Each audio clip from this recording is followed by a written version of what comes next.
Hello everyone, मैं मोहित Saluja Sharda academy की ओर से आप सभी को ये कुछ टिप्स देना चाहता हूँ। जैसे आपके सीबीएसई टर्म 1 के एग्ज़ाम चल रहे हैं, specially I am talking about physics exam जो आपका 10th ऑफ दिस मंथ है, दिसंबर में है। तो उसके बारे में कुछ टिप्स देना चाहता हूँ। वैसे आप काफ़ी हद तक अपनी प्रिपरेशन कर भी चुके होंगे, फाइनलाइज भी कर चुके होंगे, लेकिन मैं कुछ उसमें और एडिशनल बताना चाहता हूँ कि समटाइम क्या होता है, बच्चा स्ट्रेस फील कर रहा होता है पेपर से पहले, क्योंकि करंट गोइंग पेपर हैं, अभी इंग्लिश का एग्जाम हो चुका है। तो मैं ये बताना चाहूँगा आपको कि इन चीज़ों पे अगर आप ज़्यादा ध्यान देंगे, फोकस करेंगे, तो आप एक तो स्ट्रेस जो है उसको कम कर पाएंगे, दूसरा आप जो है कंफर्टेबल फील करेंगे, कॉन्फिडेंट फील करेंगे। तो कुछ टिप्स सुनिए ध्यान से, अगर आप गौर करेंगे तो बहुत अच्छी बात है।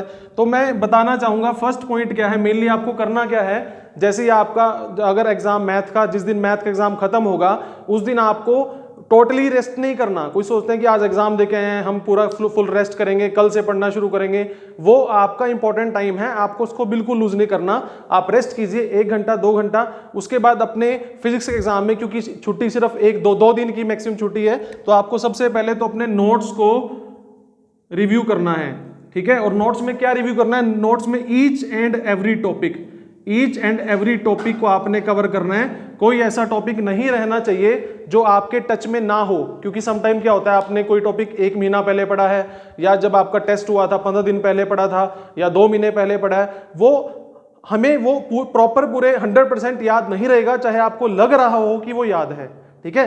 तो आपको क्या करना है, हर एक टॉपिक को, each and every topic of every chapter और एवरी यूनिट, ठीक है, आपको वो कवर करना है, ठीक है बेटा। एक चीज तो ये ध्यान रखनी है।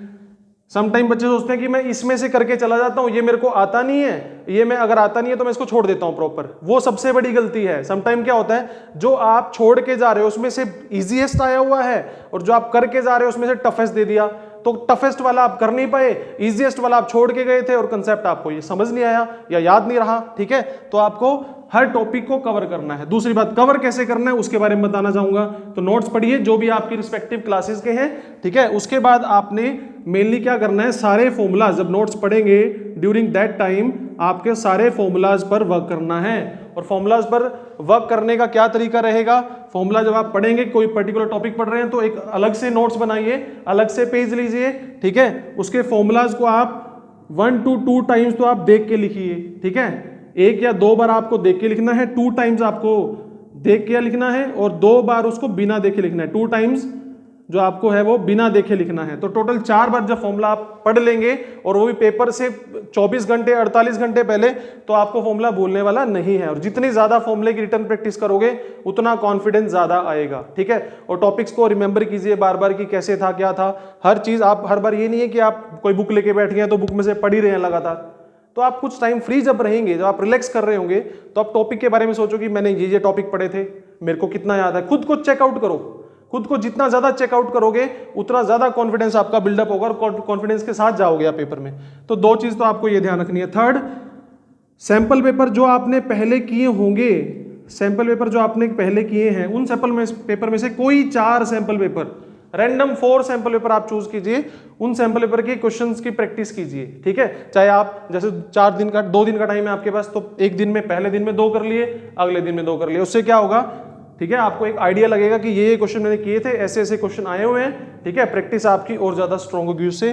तो ये 3 टिप्स अगर आप ध्यान रखेंगे, नोट्स बहुत अच्छे से पढ़ने हैं, फॉर्मूलाज बहुत अच्छे से आपको रिवाइज करना है। ये वाला जो पार्ट है ना, ये वाला पार्ट, ये पार्ट इंपॉर्टेंट है, बहुत इंपॉर्टेंट पार्ट है ये।